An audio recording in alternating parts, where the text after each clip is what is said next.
podcast. Today we are joined by the lovely Florence Wilcock, who is a consultant obstetrician at Kingston Hospital, but also has many other strings to her bow.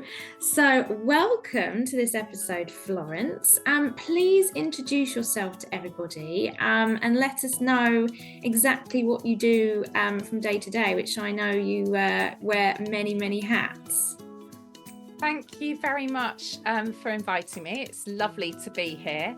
As you said, my name's Florence. I'm a consultant obstetrician, and I say obstetrician because a lot of consultants do obstetrics and gynecology, whereas I specialise just in obstetrics and have done since I became a consultant. And for a long time, I've had an interest in women's experience of maternity care. My day job is antenatal care, and I link with a number of midwifery teams. So I link with our home birth team, our birth options team, and the perinatal mental health team. So I work with midwives to care for women with those sorts of issues, anything that crops up that they might need some obstetric input for. And then I also work on our labour ward, so delivering care in labour, so women that are in labour, or women that are coming in through our maternity triage, or women having a caesarean birth or assisted vaginal birth. So it's quite a nice mix, and I've been doing it quite a long time now. So I became a consultant in 2007. Nice. Sounds like a good mix, and thank goodness you're there. Thank you. What kind of sparked your interest in this area in the first place? In obstetrics or maternity experience? Both. So obstetrics, I just fell in love with it. I was a medical student, and we had our 8-week attachment on obstetrics and gynecology, and the labour ward just grabbed me. I've always been a very labour ward person. When I started my consultant job, I was appointed as a labour ward lead, so someone to really focus on birth and labour. And I just fell in love with it as a student and kind of never looked back, really. And then in terms of women's experience, I think that was very much highlighted to me when I had my own children, what two very similar clinically on paper experiences, how different they could feel at an emotional and psychological level. And it really made me think.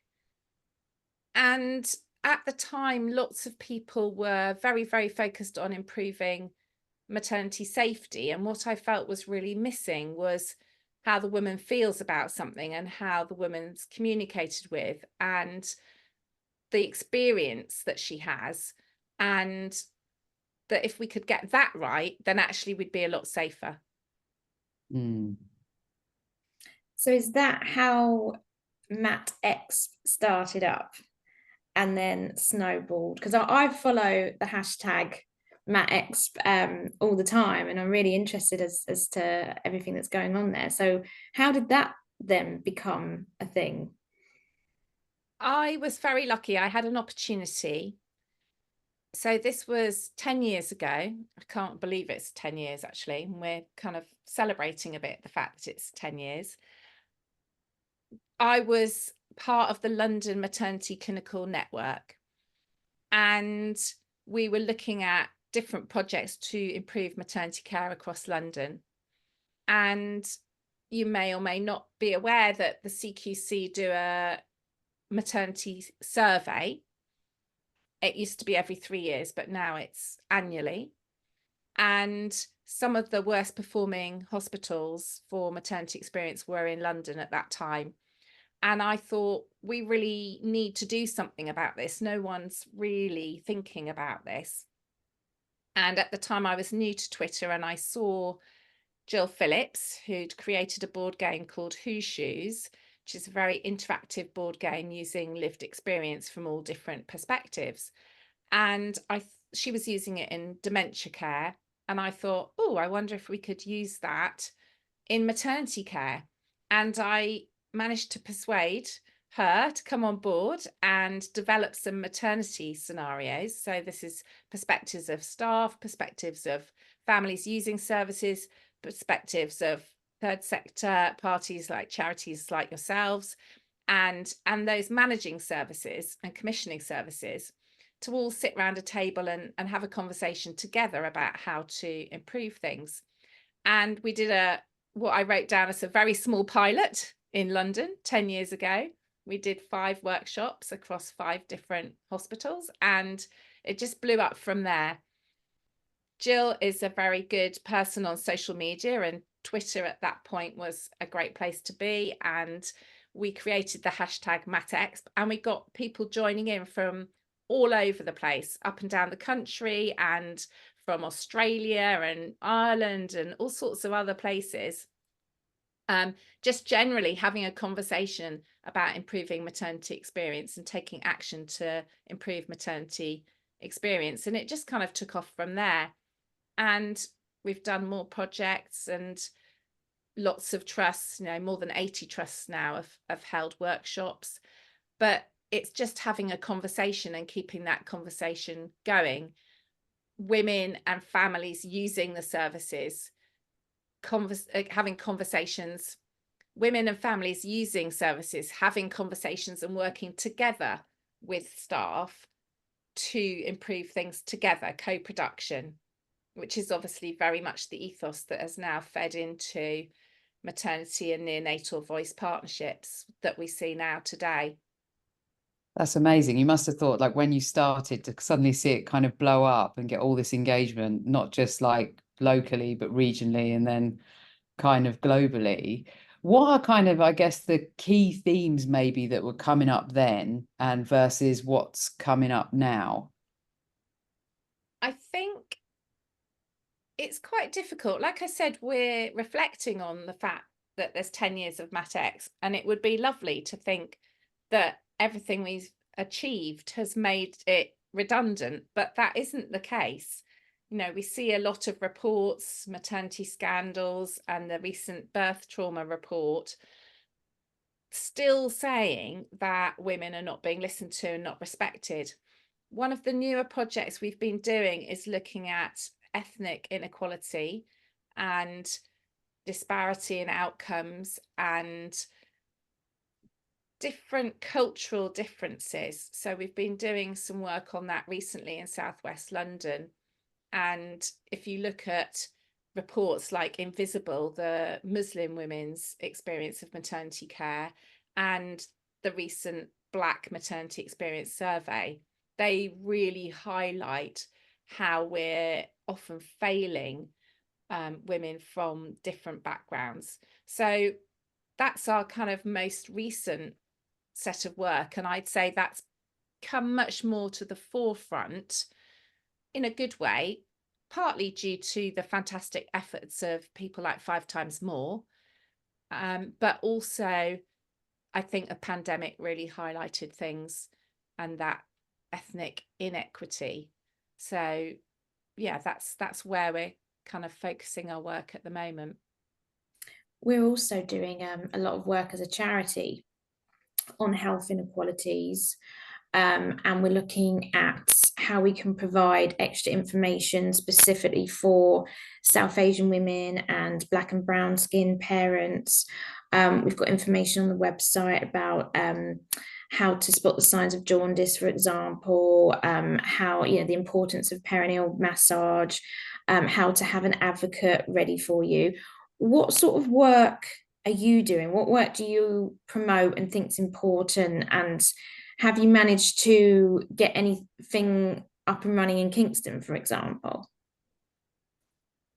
At Kingston, we've just started. So we had our workshop looking at this in April. So we're in early days, but one of the things we're already trying to do is focus on birth choices.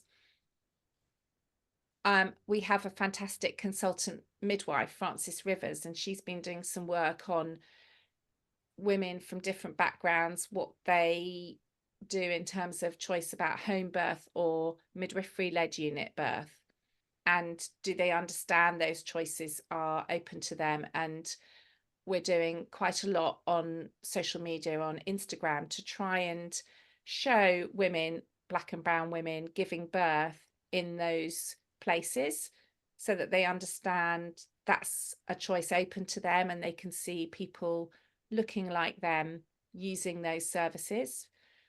Because she found in her work that women didn't see that as a choice for them if they saw images of mainly Caucasian women using those birthplaces. So we just started doing that work, and we've started doing some work, doing some focus groups, not only with Black and brown women, but Black and brown staff. And doing the workshop has prompted some good conversations also in staff meetings about different ways staff are treated. And we know from the Royal College of Obstetricians and Gynecologists, there's issues with differential attainment and differential career progression for staff as well. So it kind of covers both sides, as it were, but I'd say we're in our infancy. One of the things that I feel I started a little ripple of when I was at London is, before I stepped down, Laura James and I, my co-chair, started some work on looking at interpretation services in London for women who didn't speak English. And although we stepped down, the team have run with that. They did a survey on both for staff and women on what actually the services are, do they work, what are the problems with them. And from that, they've started to generate both some video translation services and also some interpretation cards of, you know, simple things that you might need to ask a woman in labour about, you know, has she had any bleeding, have her waters broken, things like that, in all different languages. And I know you as a charity have got fantastic resources that we tap into that are in different languages. So I think there's so much to do, but I haven't got anything groundbreaking to share yet. That's exciting. It sounds like you're doing some fantastic work and really making a difference. And we did have a podcast actually with Maria Roundtree about interpreters, etc., and the challenges that there are there. So we're really hoping there'll be huge improvements soon. And off the back of that, our website is now translatable in 100 different languages. But I love the sound of those cards. Yeah. Perhaps they could be rolled out everywhere, because they seem they'd be really useful. Yeah, absolutely. The other thing I would mention is, on my own podcast, I had a fantastic conversation with Terry Gavin-Jones. I don't know if you know her, in Suffolk. And she's made a series of cultural films called It's Okay to Ask, and they're free to access on Vimeo, I think they're on. And they're just very short 5 or 10 minute films talking to people from different communities to give you a brief idea about what might be important to someone from that community when they're pregnant or giving birth, and what the kind of normal expectations are for that community. Because birth is such a rite of passage, a milestone in a person's life, and how they see that culturally within their family background or their community is really essential for us to understand if we're going to give them great care.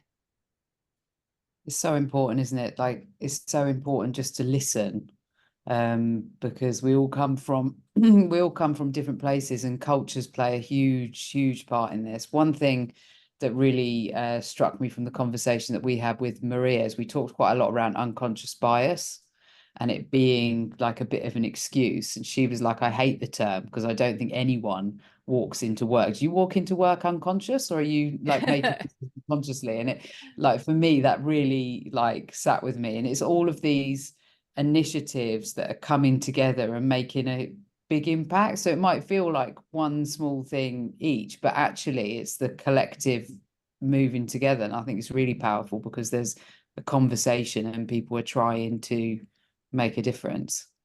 Yes, exactly. And if you don't start with those little steps that you think may be insignificant, you don't change anything. So even just thinking about your own words and actions have an impact. Yeah. And what does your day-to-day look like, and how does that fit with Mat Exp as well? Depends a little bit what I'm doing.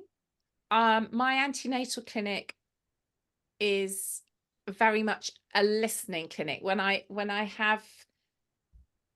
I hesitate to say junior doctors, they don't like being called that, specialty trainees. When they come to do my clinic, I explain to them, you're not going to do lots of medicine. This is about listening to women, understanding what's important to them, really hearing what's going on, and giving them space to ask what they need to ask and giving them information.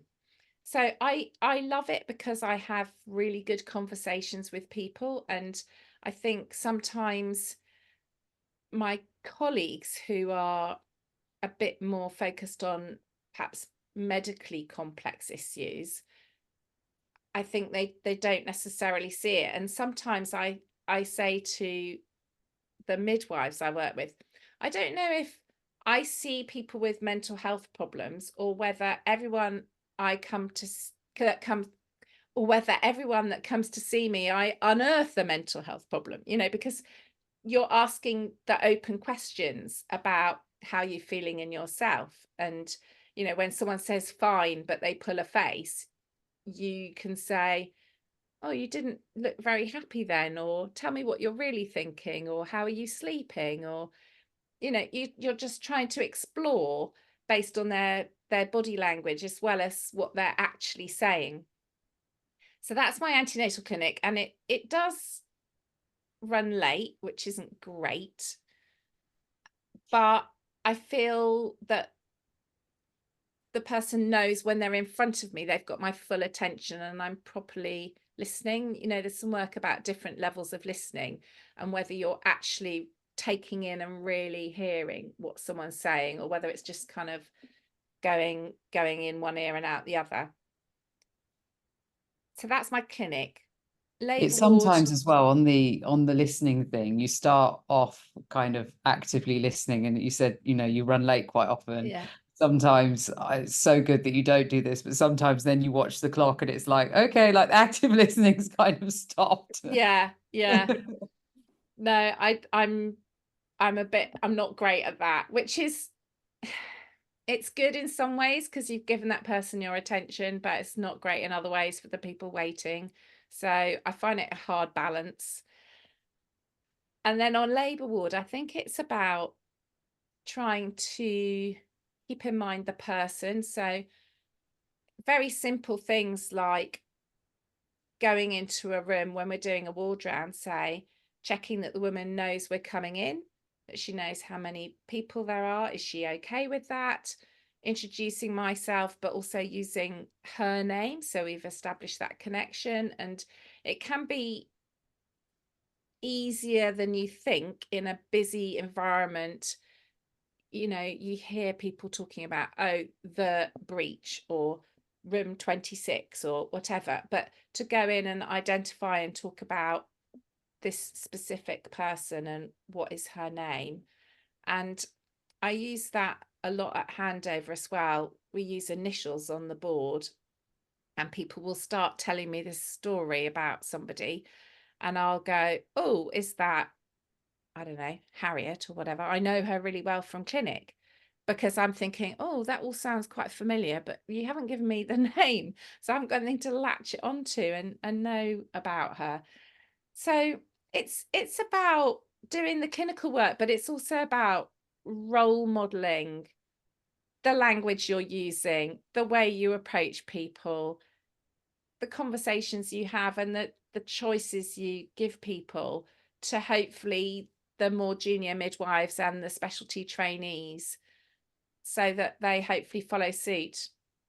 And there are little things that have changed over the course of my career. For example, doing a cesarean.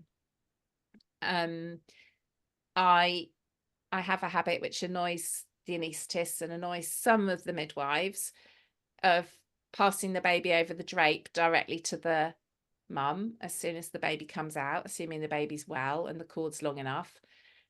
And I can get away with that because I'm a bit more senior and been around the block a bit. But it makes a difference for some women, not all women. They don't all want that. I give them that as a choice. But some women absolutely love that.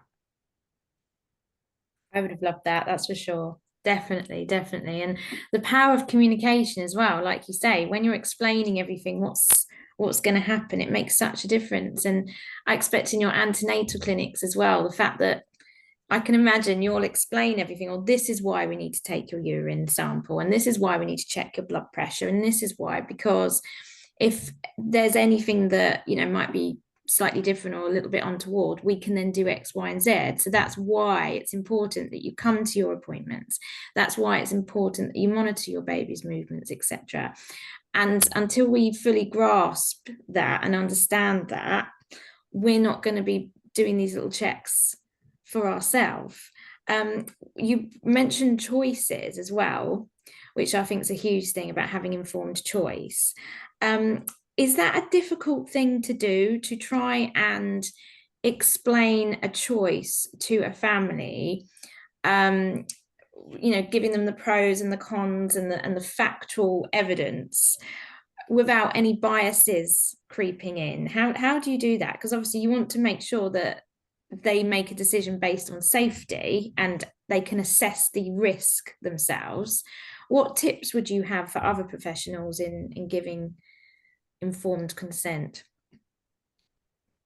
I think it is difficult. I think it is a little bit about reading their behavior when you're giving them information as well. Sometimes women will have a very clear idea what they want to do, but sometimes they're a bit more on the fence. And I think, so if I take an example of maybe a previous cesarean, and you're thinking about, are you going to have a vaginal birth after cesarean, or are you going to have a repeat cesarean? And that decision might depend on all sorts of things and the reason why you had the cesarean the first time. But if people are struggling after you've told them, you know, this is the chance of a problem with the scar, this is what we're going to recommend in labour, these are the things we're going to suggest, you can then say to them, okay, well, what's the thing you're most worried about?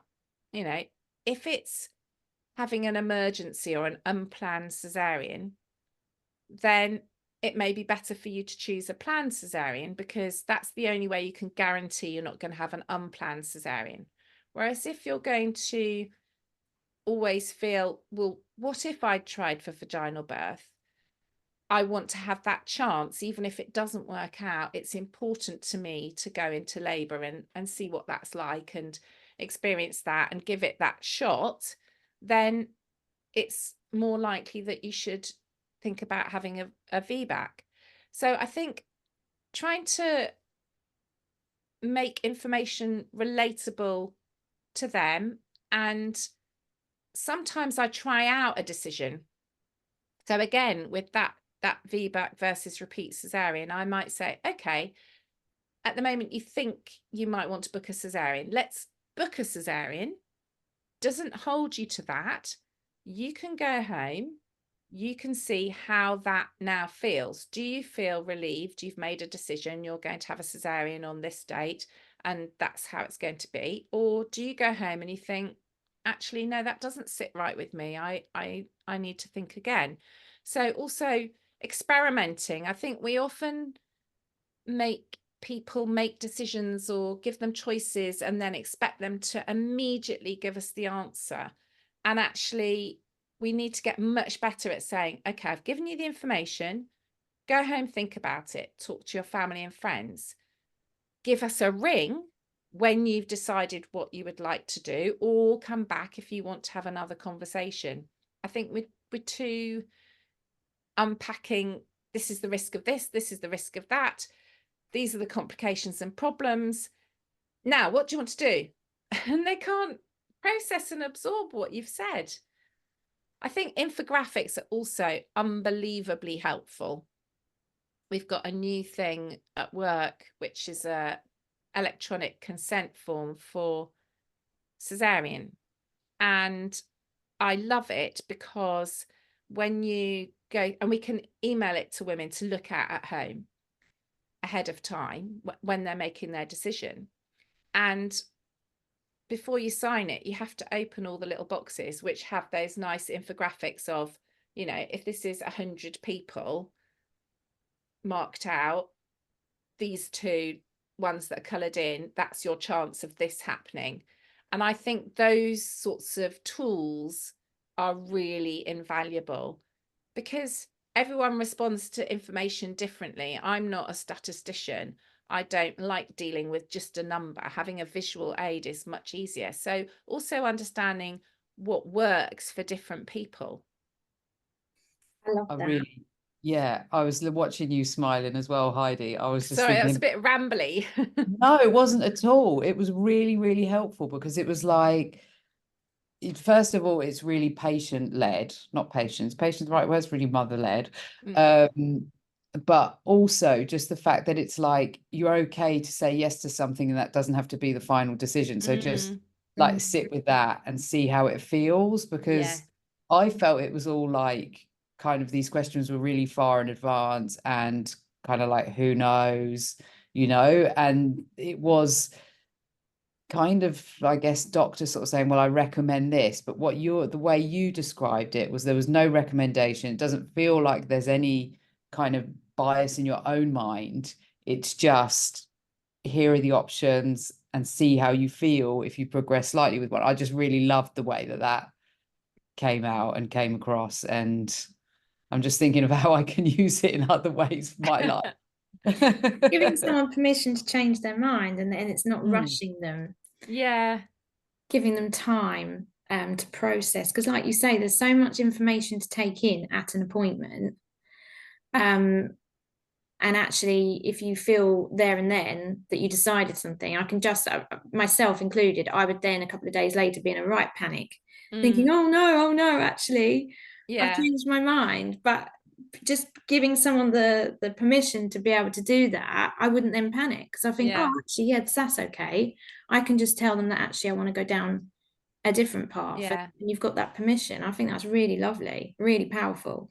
And I think one of the really valuable things I learned from following our home birth team was the difference between having a consultation in someone's home versus in the hospital.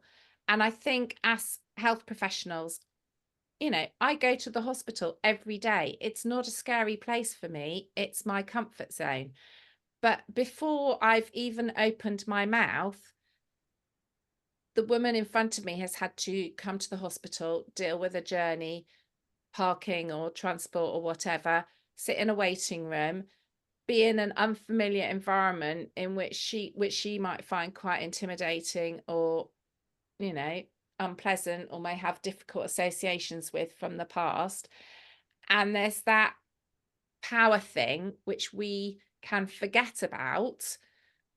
And I know some women come in and they've come to see me because the midwife at booking has identified some sort of factor and reason why she needs to see an obstetrician. And women can be quite stressed by that. Not everyone, but some women will come in and go, I've got to see an obstetrician because I'm high risk, and the midwife said, and I'm thinking, you know, they're potentially actually frightened before I've even opened up my mouth. And I think they quite like it when they come in and find I'm a human being. But understanding that before you can have a conversation, they're already maybe at that heightened, slightly anxious, fearful state, you're not going to take in the information that's being given to you if you're already wound up.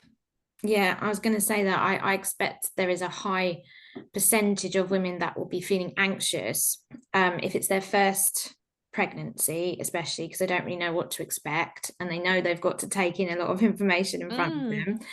And then you've got women that have had complications in the past, experienced a birth trauma.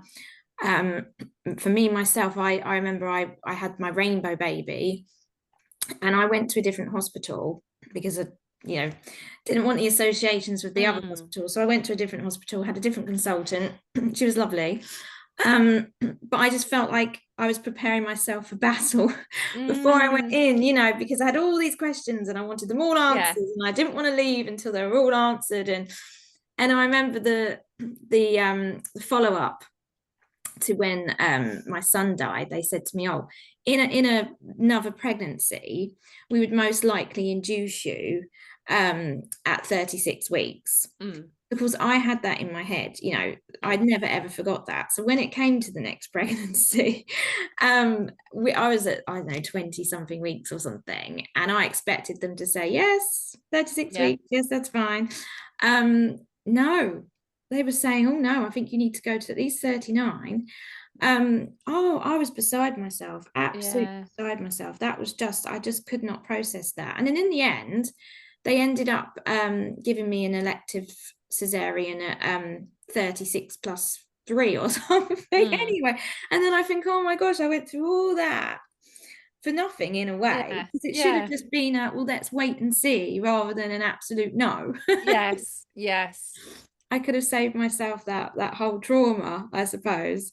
And obviously that was an important date for me, because that was the date that I'd lost the previous baby at. Yes. So that's why it meant something to me. So saying, well, actually, let's see how it goes, and let's see how you feel nearer the time, because actually you might feel differently. And then actually when Tobiah came along, I was given the option of having an elective C-section on the 10th of the 10th, 2010, which I hadn't even thought about, obviously, when I was 20 weeks.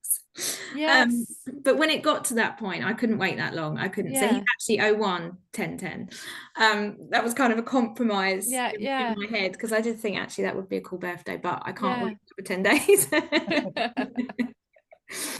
So it all worked well. But it seems to me, Florence, like you've got a really good balance, and you're able to understand where the parent has come from, and understand their anxiety and what they've been through before, and really try to read them to help them. And that makes such a difference. It really, really does. So thank you for being so compassionate. We need more people like you in the service, definitely. So what other bits have you got on the side? Because I know you wear many different hats. So part of my Matex work, Jill she's a bit like having a naughty big sister. She kind of eggs me on. So she got me into writing blogs and kind of unleashing a bit of a creative side. And I'm quite impulsive. And I heard a woman speak about podcasting. She runs a fertility podcast. And she said, oh, podcasting's really easy. Anyone can give it a go. You can reach a new audience. It's a good way of reaching a different demographic. And I thought, oh, yeah, I like talking. I could do a podcast. And I kind of turned it over in my mind for a few months. And I immediately had an idea of a name, which is the Obs Pod. And then COVID happened, and I was going out to work, and I was then stuck in the house with nothing to do. And I thought, oh, this is the time to start that podcast I was going to do. And it's an amateur podcast, but I started it and it's been quite successful, and I'm still producing episodes, although I've gone down to every other week rather than every week because it's just a bit difficult to fit in. But I've covered all sorts of different topics. So it's aimed for parents, prospective parents, and also for health professionals. I know quite a lot of student midwives and midwives listen, as well as other doctors. And there's a whole range of different things. Some are clinical topics. So I have people that come to clinic and the midwives told them, you know, I don't know, you've got low platelets. Why don't you listen to this episode before you go and talk to Florence? And it's just my attempt to get good quality information and capture what I might say in a consultation and just put it out there for anyone that wants to listen. So I do that. And then back to being impulsive, I saw a couple of years ago now an advert for TEDx NHS. They wanted people to speak. And I did that really impulsive thing where I was just on my phone and I just filled up the application off the top of my head and bunged it in. Didn't really expect anything to come of it. And a month or two later, I got a phone call. I was on labour ward. I got a phone call going, oh, it's TEDx NHS. We loved your application. Are you free on this date? Would you like to be one of our speakers? And I was stunned, but also I had to slightly embarrassingly say, can you email me back my application? Because I can't actually remember what I put on it. I just did it off the top of my head. So that led to a journey of writing and learning and performing a TEDx talk, Birth Should Be Special, of which actually I'm really proud. And yeah, I don't think I imagined when I qualified as a doctor that I would be doing all these sorts of other wonderful and weird things on the side. But it kind of energizes me. It gives me energy that I can then bring back into the day job. And also, it brings really great networking and connections. So all sorts of things happen because someone will listen to an episode and then they'll get in touch and then we'll make a connection. And, you know, for example, I did an episode on water birth because I read a really interesting article.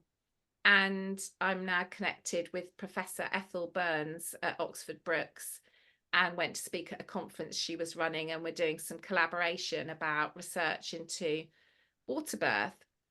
And that never would have happened if I didn't do all these other kind of slightly wacky things. I can imagine the podcast is epic just by the way that you're speaking, but I just started watching your TEDx before and I'm going to finish it immediately after this recording. But it's amazing. It feels like, I won't give it away, but you're just like so confident immediately owning the stage and making people laugh.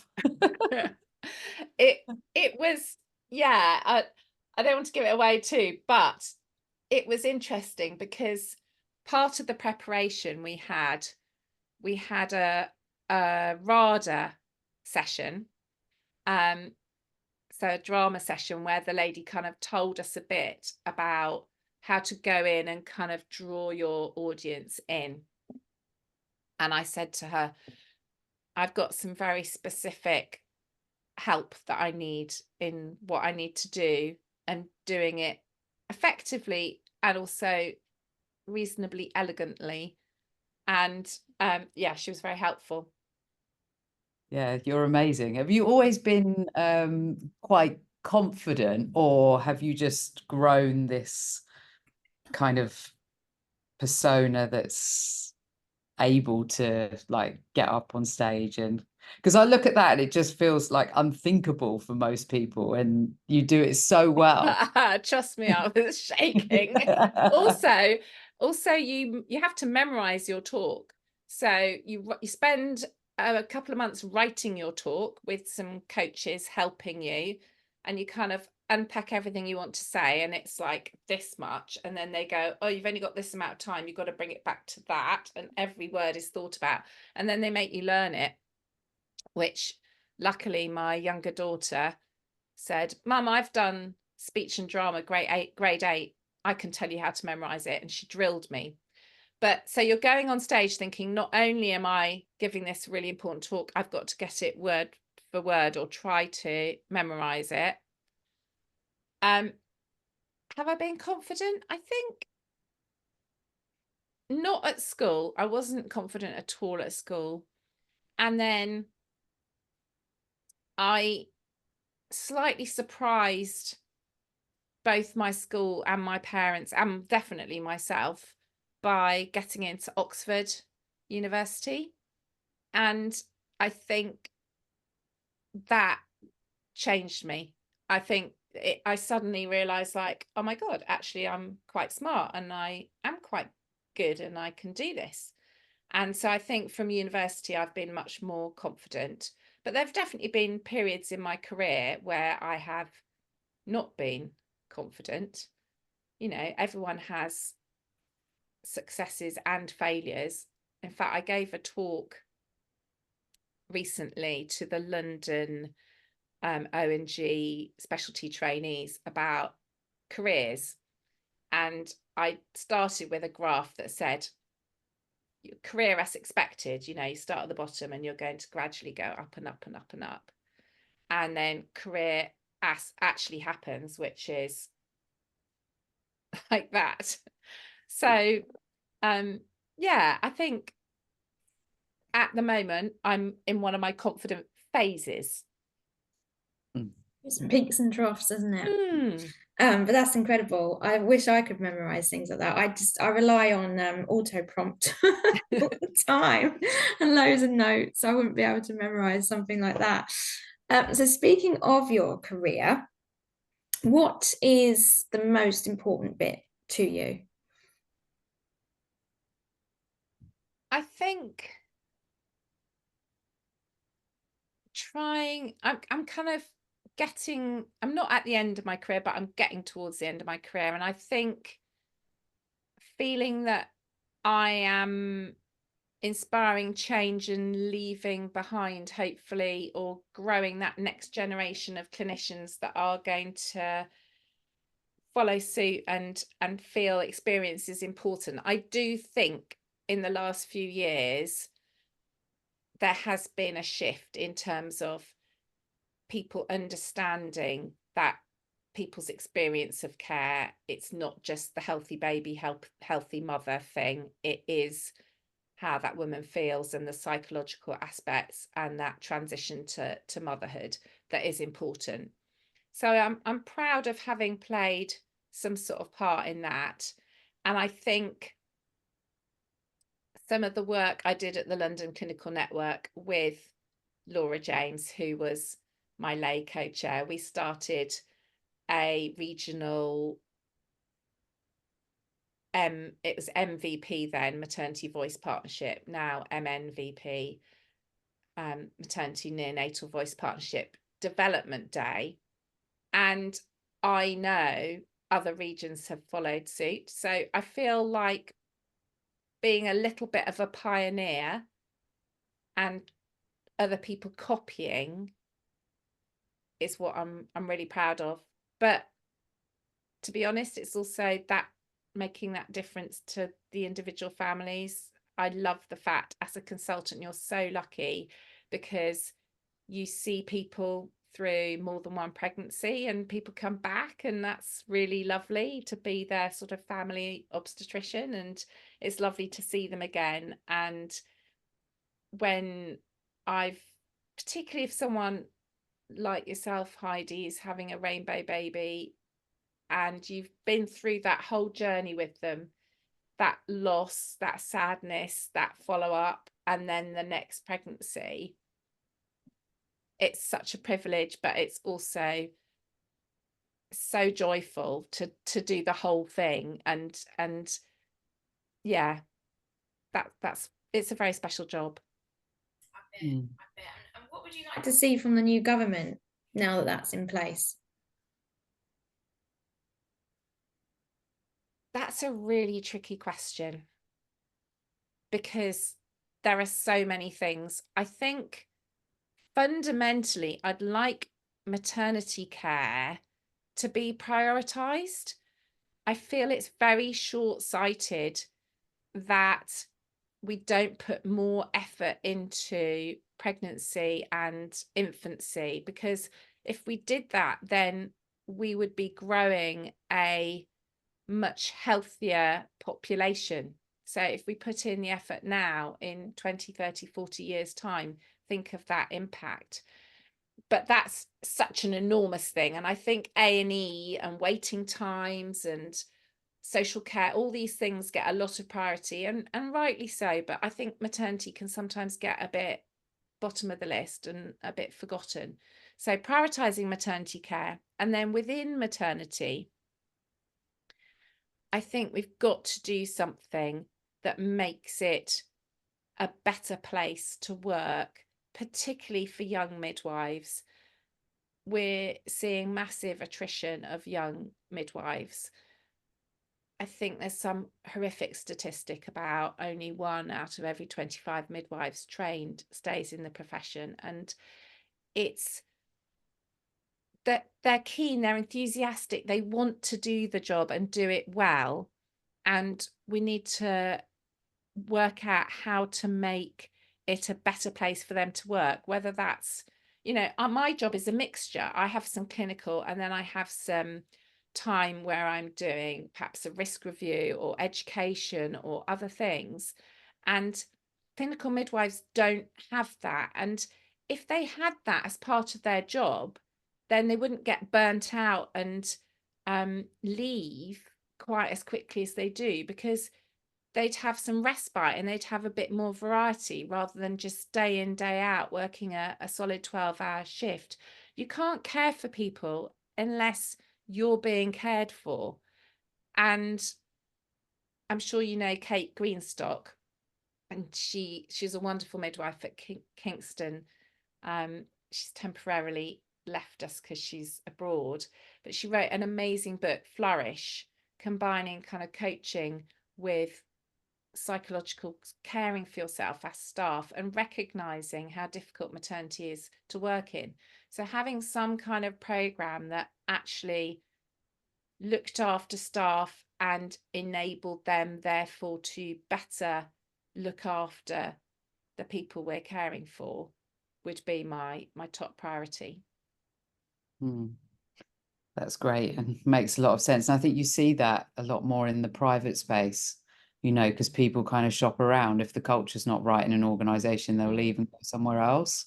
Whereas actually in this space, you've trained to do something that you love, and also because you like helping people. But then if you're working those hours and not getting the time to practice self-care and do the things that are better for you, then of course you're going to go and get burned out.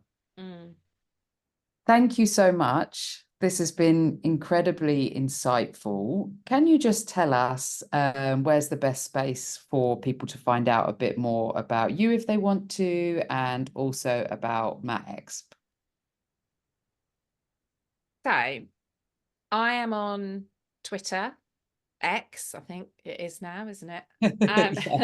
And Instagram. And on both of those, I'm at the Obs Pod.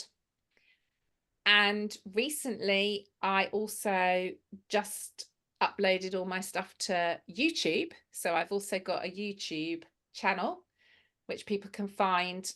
It's also called the Obs Pod, but I think also if you put in my name, Florence Wilcock, it comes up. And MatEx, follow hashtags on either Instagram or, again, Twitter. We have got a website. It's a little bit less in date, but look it up. It's matex.org.uk. And yeah, just if you follow me, you'll get sucked in. I guarantee it. I love it. And just to end on a high, Florence, the nominations have just opened for the Mama Academy Awards. There's lots of different categories, but you obviously won our Lifetime Achievement Award. So just tell us how that felt, and if you've got any advice for people wanting to nominate their colleagues. Definitely nominate people. So this is my award. You probably can't see it terribly well. It sits very proudly. This is my office. This is my home office. Sorry for the mess. But it sits proudly on the shelf behind me. I can't tell you what it meant to me to receive this award. It was, first of all, it was mind-blowing. I've never won an award, and to win a Lifetime Achievement Award, it made me feel like David Attenborough of maternity care. I mean, literally, I know that's really silly, but I think what it was I beaver away and I just do all this stuff. And every now and again, for someone to go, we noticed you're doing something, we noticed, and you're making a difference. It meant so much. And also it spurs you on to carry on.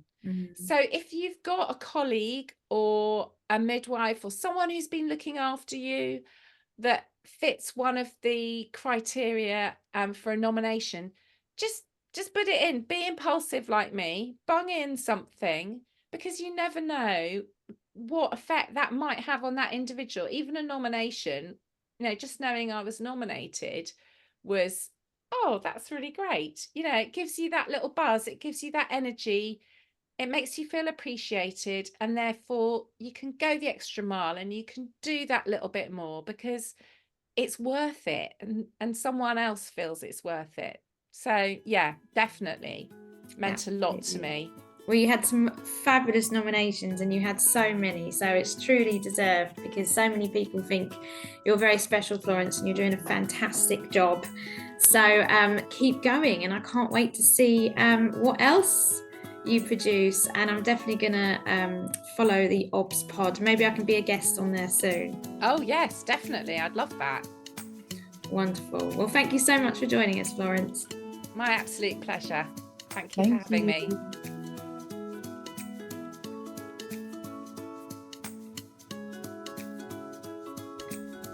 Thanks so much for listening to this week's episode of the Mama Podcast. If you've been affected by any of the topics you've listened to today, you can find support and information over at www.mamaacademy.org.uk. And if you'd like to keep up to date with all the life-saving work that we do, make sure to give us a follow at Mama Academy on your favourite social media channels.